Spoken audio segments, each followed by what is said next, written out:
Hello everyone and welcome back to my channel. My name is Zahra and today's topic is if you are struggling with your thoughts, I have a couple book recommendations and a couple YouTube channels that have helped me tremendously and I wanted to share that with you.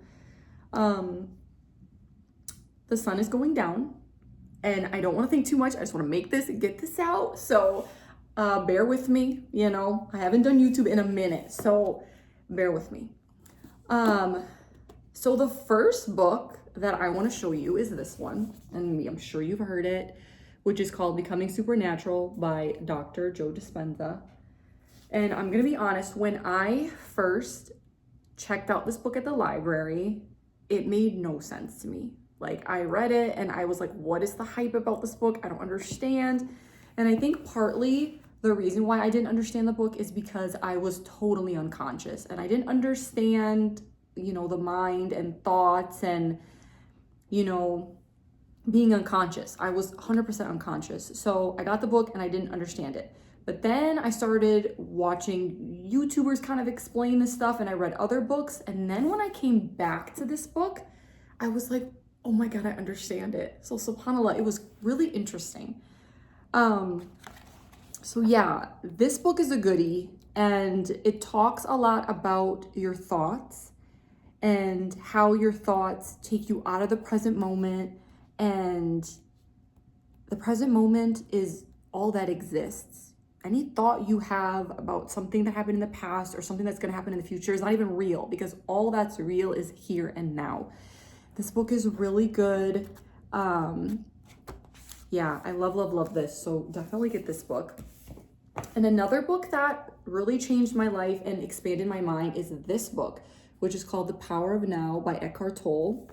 And when I read this one, it was like making sense. And I'll be honest, I have not read the entire book because, again, some parts don't make sense to me. Some parts make sense, some parts don't. And I just think that's just because of the level of consciousness that I'm at. But for me, at least in the beginning, when I was reading it, my mind was able to break it down and I was like, oh, I'm understanding. So I just want to read a little bit of it for you so that you can just hear how he breaks down thoughts and how to overcome thoughts. So I'm going to just start reading and yeah, we'll talk about it. So right now I'm on page 17, which is chapter 1, I want to say. Yeah, it's chapter 1, which is called You Are Not Your Mind.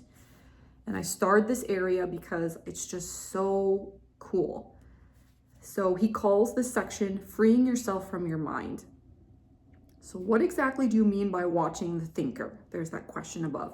And then he goes, when someone goes to the doctor and says, I hear a voice in my head, he or she will most likely be sent to a psychiatrist. The fact is that in a very similar way, virtually everyone hears a voice or several voices in their head all the time. The involuntary thought processes that you don't realize you have the power to stop. And then he goes down a little bit and he says that voice that you hear, it comments on things, it speculates, it judges, it compares, it complains, it likes and dislikes, and so on. The voice isn't necessarily relevant to the situation you find yourself in at the time. It may be reviving the recent or distant past or rehearsing some imaginary possible future situations. That thought these thoughts, they often imagine things going wrong and negative outcomes. This is called worry. Sometimes these thoughts you have in the back of your mind, basically they're accompanied by visual images or mental movies. Even if the voice is relevant to the situation at hand, it will interpret it in terms of the past. This is because the voice belongs to your conditioned mind, which is the result of all your past history as well as of the collective cultural mindset you inherited. And then I love this little section where he says, many people live with a tormentor in their head that continuously attacks and punishes them and drains them of vital energy. It is the cause of untold misery and unhappiness as well as of disease.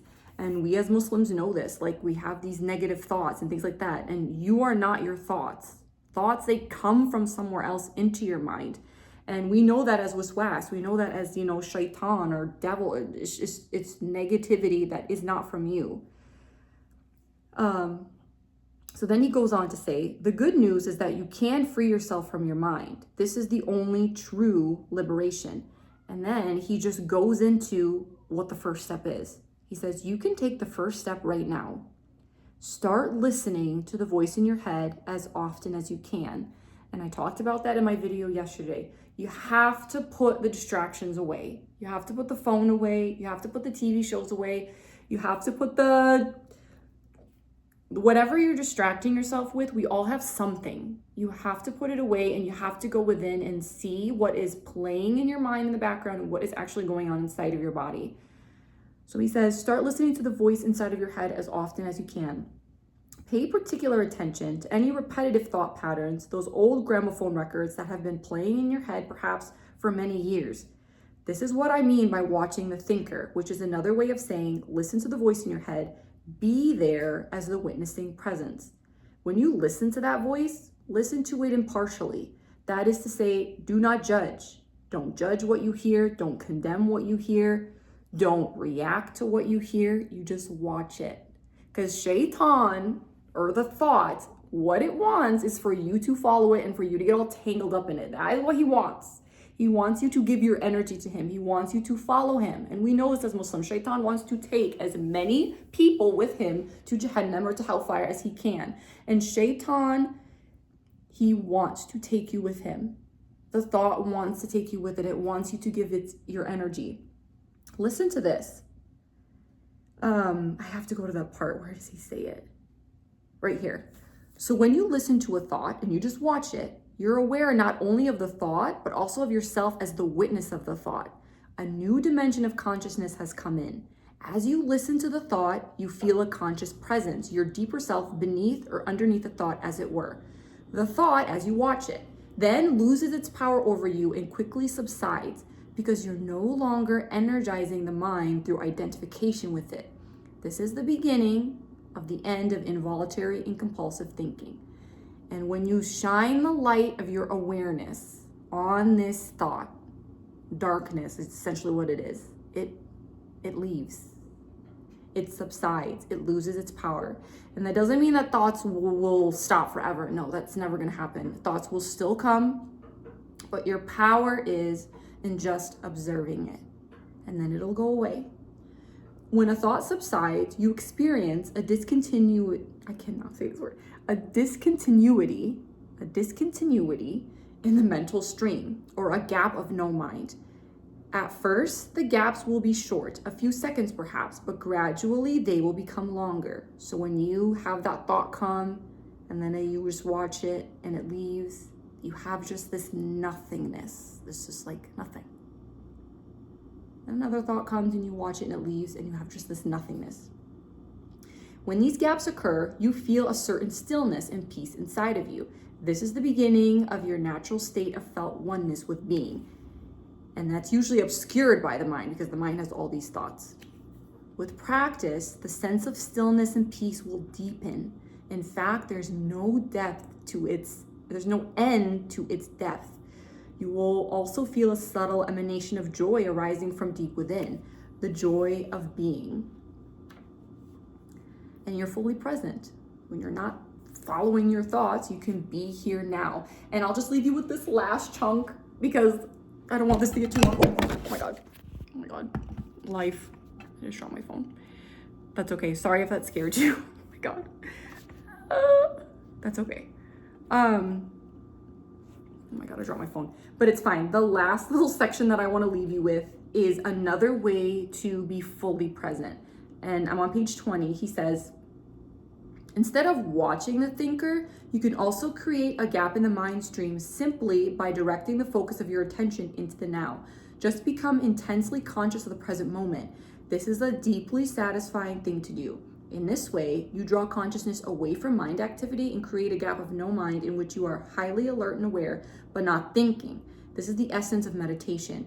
So be totally present. And then he goes on to say, if you're washing your hands, pay attention to all the sense perceptions associated with the activity. The sound of the water, the feel of the water, the smell of the soap. When you get into your car, when you sit in the seat, and when you're in the car, feel the steering wheel, feel your breath.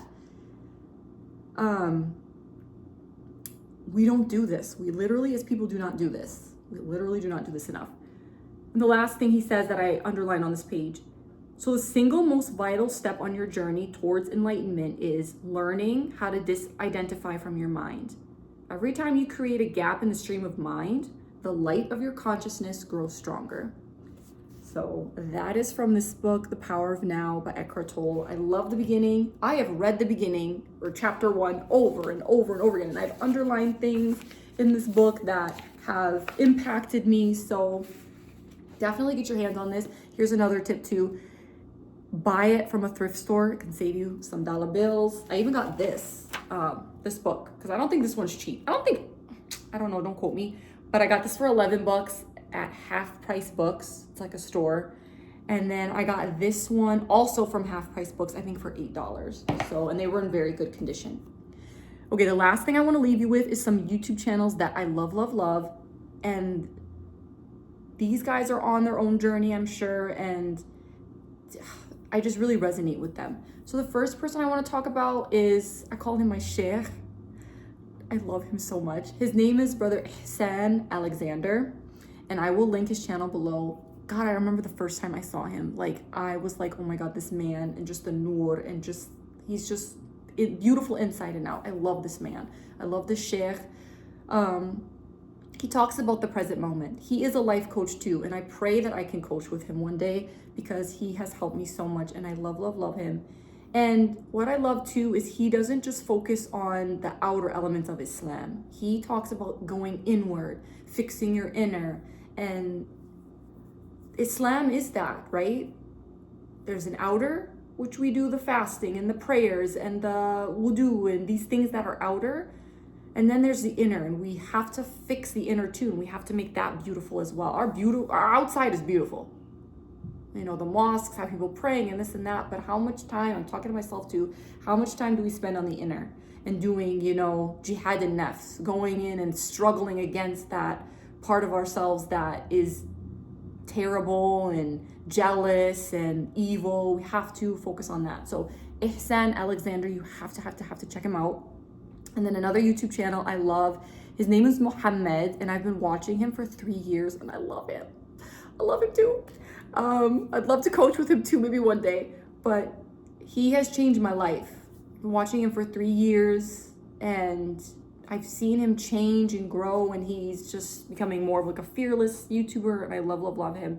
I will link one of his really powerful videos about the present moment down below. That man, I'm sure Ihsan is like this too. They don't have the ego. They don't have, like, everything they say, at least I feel like when they make these videos and when they talk to us, they've annihilated themselves. They have dropped the self. And when they speak and you're totally present with them, it's just like this wisdom that comes out, and it's pearls and jewels and things like that. Like, they've changed my life. They've really, really changed my life, and I think you should check them out. Ihsan Alexander, Mohammed, I will link their channels down below. So yeah, kind of recap this. These books are very, very powerful. I would suggest you take a look at them, read it, have an open mind. They talk about, you know, how we can become our best selves and how we can be present. So, and I truly believe that is what every human being needs to figure out. We have to become present and leave the mind behind. That is what I believe. So thank you so much for watching this video. Leave a comment down below if you want to see something else. And yeah, thank you guys for your likes and your comments. I had a couple comments on the video I just posted, and I really appreciated that. So thank you for watching. Take care, and I will see you soon. Okay, salam, bye-bye.